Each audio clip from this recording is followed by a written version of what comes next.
Oras na raw para konsultahin ang mga foreign company pagdating sa flood control projects. Ito ang itinutulak ni Isabela Governor Rodito Albano. Ginawa niyang halimbawa ang Magat Dam na dekada na ang tagal at ang Kabagan Santa Maria Bridge na mabilis namang nasira. Narito ang agenda report ni Willard Cheng. Halos 5 dekada na ang nakalipas pero nananatiling matatag at operational ang Magat Dam sa Isabela. Para kay Isabela Governor Rodito Albano, dapat kumuha ang pamahalaan ng mga dayuhang kontraktor sa pagpapatayo ng malalaking flood control projects.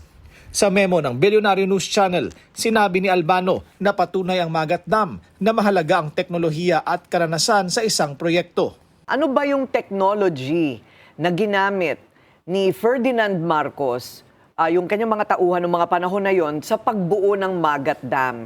Yes, it was a Japanese kasi the study kung if I remember it right yung kinuha nila sa USAID yung study niyan. Hindi yata local ang gumawa ng dam na yan, Corina.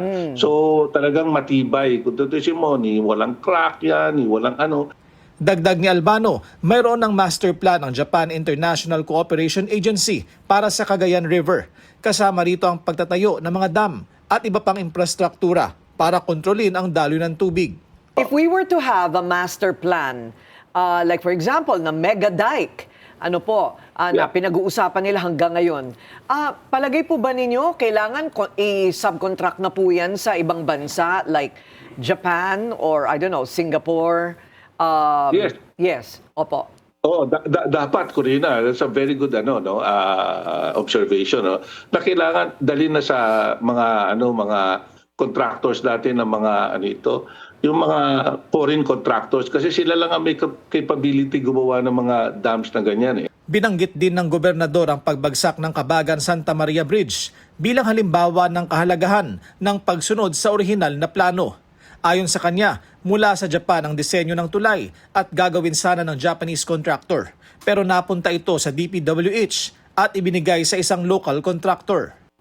Ang talagang dapat dyan, yung Japanese, yung Toyo Construction.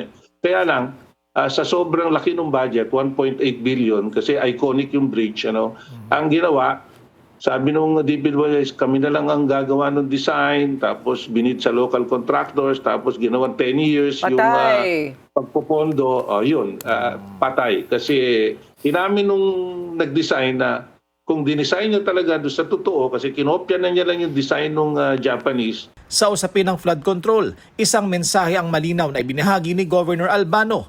Hindi sapat ang mga panandaliang solusyon.